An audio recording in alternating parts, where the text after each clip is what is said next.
get into our MVPs on MVP Monday. We had so many stakes races to choose from Iowa, Prairie Meadows, from Indiana, with the Derby and the Oaks out there. And at Los Al, we had a great showdown between Copian and Queen Azteca, or Sweet Azteca, rather, who once again, for the second consecutive year, Matt, broke the track record in the Great Lady M Stakes. Here's that showdown in deep stretch.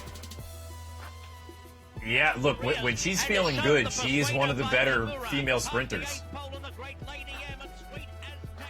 Hernandez goes for home, and Sweet Azteca has bounded away by 3 lengths to Copion, followed by Chismosa from the rear. But it's Sweet Azteca going back-to-back in the Great Lady M.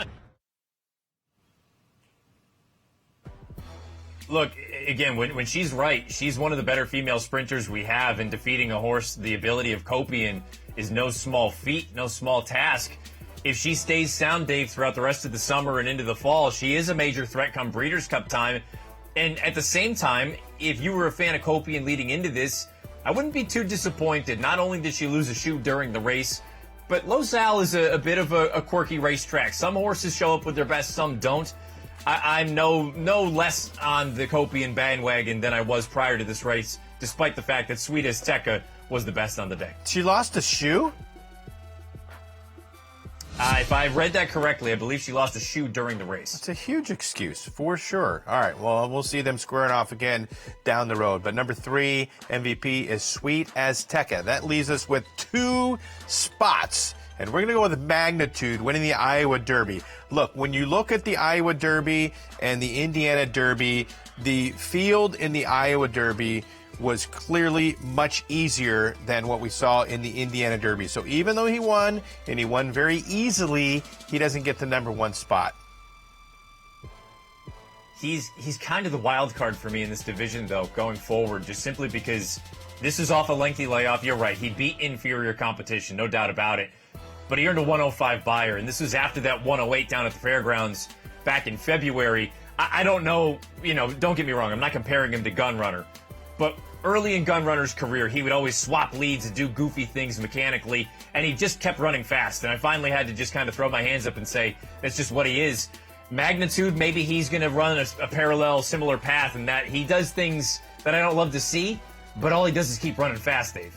Yeah, and Caleb points it out all the time that just like Gunrunner himself, a lot of offspring, they just keep getting faster and faster and faster and faster and faster as their careers go on. He actually dipped from 108 to 105. That's because it's raced down to fairgrounds, which is completely insane. And our number 1 MVP is the winner of the Indiana Derby, Johnny V and Tip Top Thomas.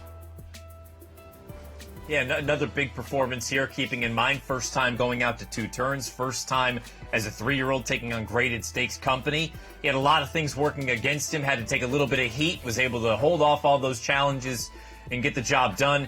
Again, doesn't sound like Todd Pletcher is keen on sending him to a race like the Travers, but there could be some other targets for him, maybe the Pennsylvania Derby, some other races as well. And Dave, you got to go back a little ways, but don't forget, in his debut, he defeated Sovereignty, one of the few horses to ever do that. Yeah, that race turned out to be a little bit live. So he's already beaten Sovereignty. Why not come right back and take him on again in the Travers? That Travers, depending on what some of the folks out west want to do, journalism most notably, and then we just talked about Magnitude, could you imagine a showdown in the Travers with, let's just say, Tip Top Thomas, even though it's unlikely, let's say Sovereignty, let's say journalism. If Baeza wants to go at it, have at it. You throw Magnitude into the mix. I mean, you could be looking at one of the best Travers that we've had in the past 10 years. It's going to be absolutely insane. But Sovereignty, do you think he's going to go in the Jim Dandy, or is he going to wait? I had heard that they may go to the Jim Dandy. Either way, honestly, Bill Mott, in Bill Mott we trust. Whatever he decides to do, he's going to have the horse fit and ready to go. But based on the way he's training, it sounds like we might see him in a few weeks in the Jim Dandy. All right, those are MVP, Sweet Azteca, Magnitude, and Tip Top Thomas, with a couple of honorable mentions as well. He's Pure Gold, who won 5 straight Irish Workrice Stakes, and then Johnny V on the human side. Every once in a while, a trainer or jockey has a good enough weekend where they actually get one of the 3 MVP spots, but not this week. All right.